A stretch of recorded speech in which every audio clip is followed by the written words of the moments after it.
Everybody, and welcome to another episode of United Talks podcast. And today we're going to be doing a tactical preview for the Manchester United game against Arsenal in the FA Cup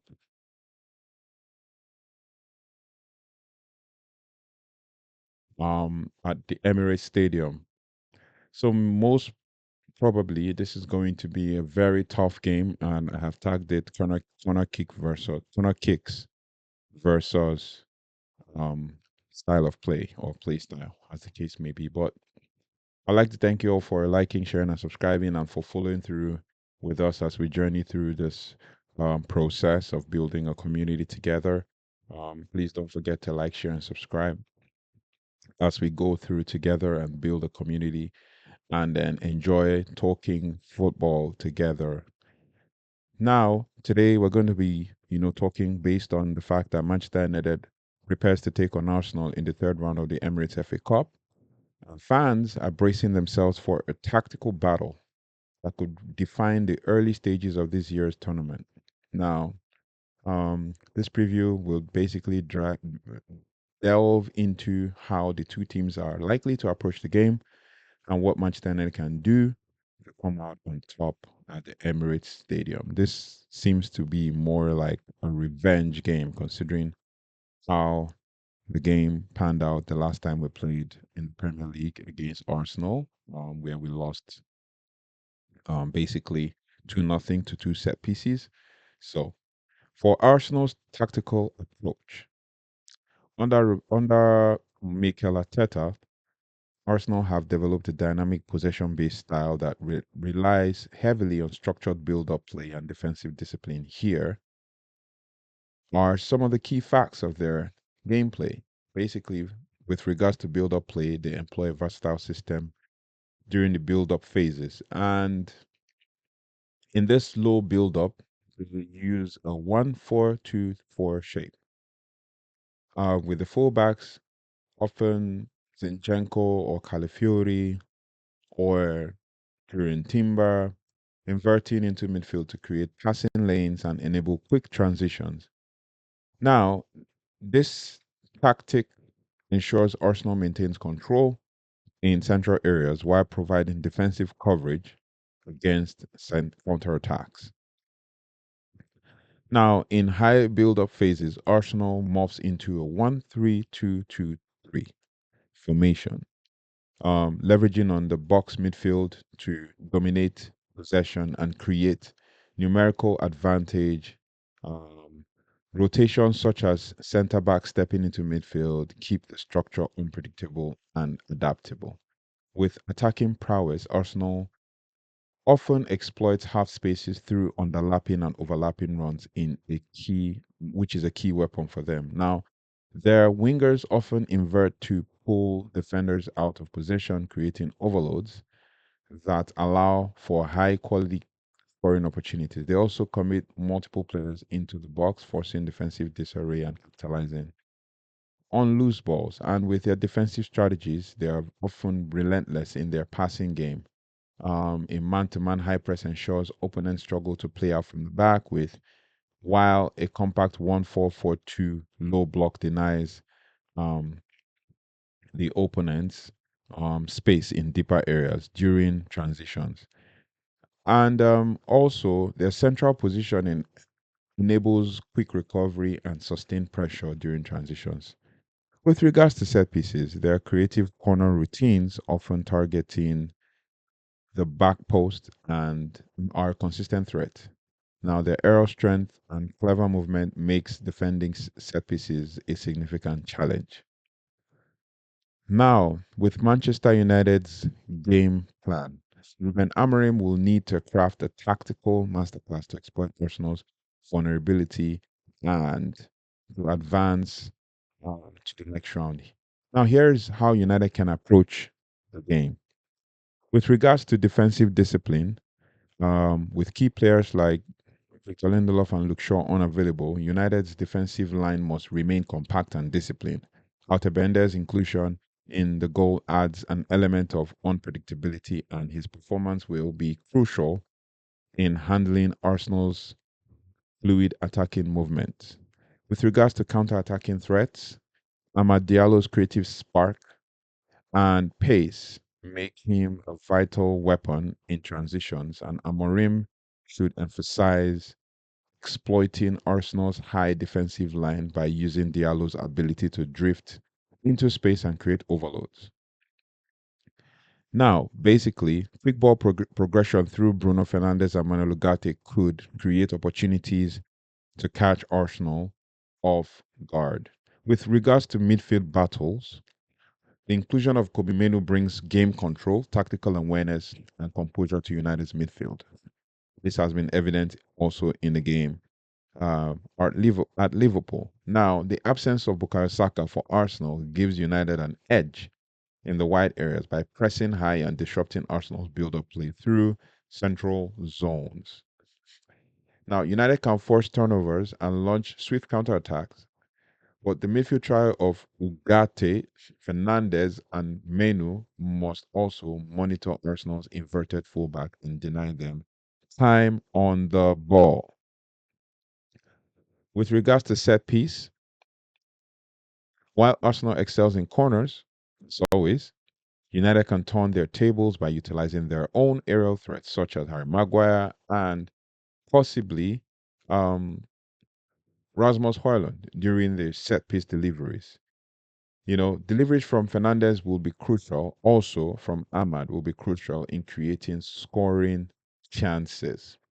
Now, for Arsenal, their key player is Martin Odegaard, central midfield maestro for Arsenal, has been very crucial in helping them to win games and to make really interesting passes and really key passes for creating chances. But the last couple of games, he has not really shown up um, to help them win, especially with the game against Newcastle and all of that.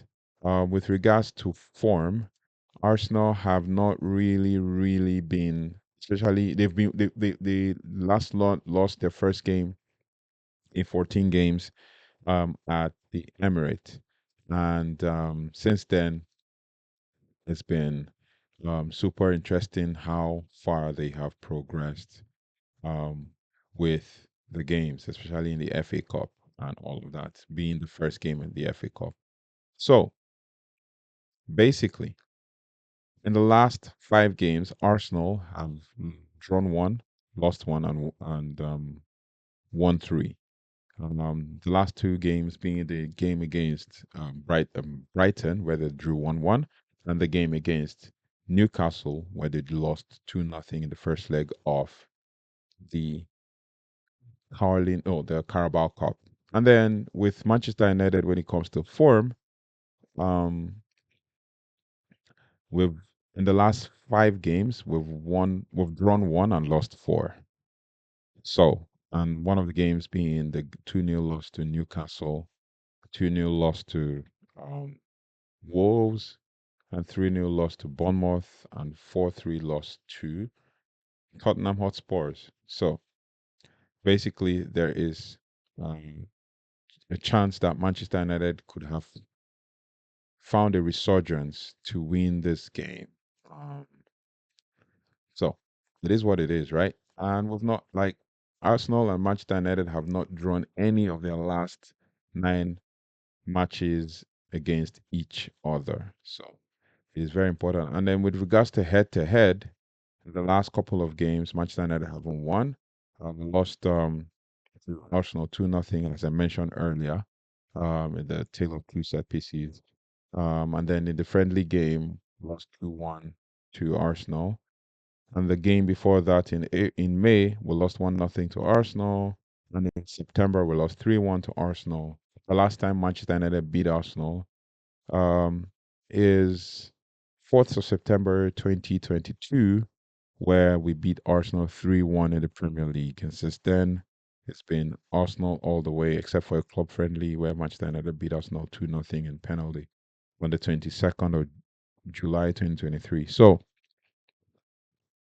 as I said earlier, the key player for Arsenal is Martin Odegaard, midfield maestro, um, this season he's shown he's proved his mettle, basically ensuring that he created chances and all of that for Arsenal. And for Manchester United, key player to watch is Bruno Fernandes. Basically, the best chance creator in the Premier League, best chance creator in the top five leagues this season. He's been creating chances left, right, and center, making sure that we're trying to build from a solid foundation and all of that. So Bruno Fernandes, he's put up good stats. At some point, he dipped for a bit, but then so far so good. He's been showing up. Um, and he's been showing what he's made of and all of that. So yeah, this season Bruno Fernandes has created as many chances as possible with regards to you know and his touch percentage basically this season has been 97%. His chances created 99%, shots attempt 88%, aerial duels won 60%, goals 73%, and then defensive actions 90%. In the Premier League this season, Bruno Fernandes has scored 4 goals and he has created 6 assists in 19 starts. And he's played 19 matches in total. He has, and so it is what it is. Basically, he's always been a chance creator, and always creating match-winning chances and all of them. So now we've broken it down to predicted lineups for Arsenal. Predicted lineups for Arsenal would be for Arsenal. It is expected, or I look forward to seeing where they set up in this manner with David Raya in goal. I don't expect that they're going to use a second goalie. So David Raya in goal. The usual back four will be Calafiori if he's not injured. Calafiori, Gabriel, and Saliba, as well as Julian Timber. So they line up in a 4-3-3 formation. And then in the midfield, they have Thomas Partey, Martin Odegaard, and Declan Rice. And then in attack, they have Trossard playing from the left, Martinelli playing from the right, and Kai Havertz playing down the middle. So hopefully, we should be able to nullify them because I don't see any goal threat in this three. I expect that with a good game that with the Lord against Liverpool, Martinelli should not be a big deal, as well as during Timber. And then with on the other side, I don't think Nuzem Mazraoui will have any issues dealing with Leandro Trossard. So and Calafiori, I don't think I have not seen him play. Probably don't. I probably would expect that he wouldn't be so much of a threat if we push our fullbacks forward and Nusa Mazraoui pushes up if Nusa Mazraoui is playing. And for Manchester United lineup, predicted lineup, um, Altaban there. It's confirmed that the head coach is going to start in goal. And then we'll have our usual back three because he said in his press conference, and I talked about it in the previous video, that the back three, the team is becoming more stable. So the back three is most probably going to be Lisandro Martinez, Harry Maguire, and Matheus de Ligt. And in the midfield, because we're lining up in the 3-4-2-1, in the midfield, it's going to be Dalot on the left-hand side of the wings and Nuzem Mazraoui on the right-hand side of the wings. And then a midfield pairing of Mainoo and Manuel Ugarte. And then 2-10 or double 10 pairing that has worked for a while too as well, even though they've not had so many wins together, of Bruno Fernandes and Amad Diallo. And then up top, the first or number one striker in the club, Rasmus Højlund. Also, for the love of the game and the love of the person of Marcus Rashford, I believe he's going to be on the bench on the day to add an extra firepower and counter-attacking pace for the squad. So, for my predicted scoreline, I'd like to know your thoughts and feelings about the game in the comment section. Do not forget to like, share, subscribe, and tell me what you think about the lineup if you think there's going to be any change. But for my predicted scoreline, I believe Manchester United is going to beat Arsenal 2-1.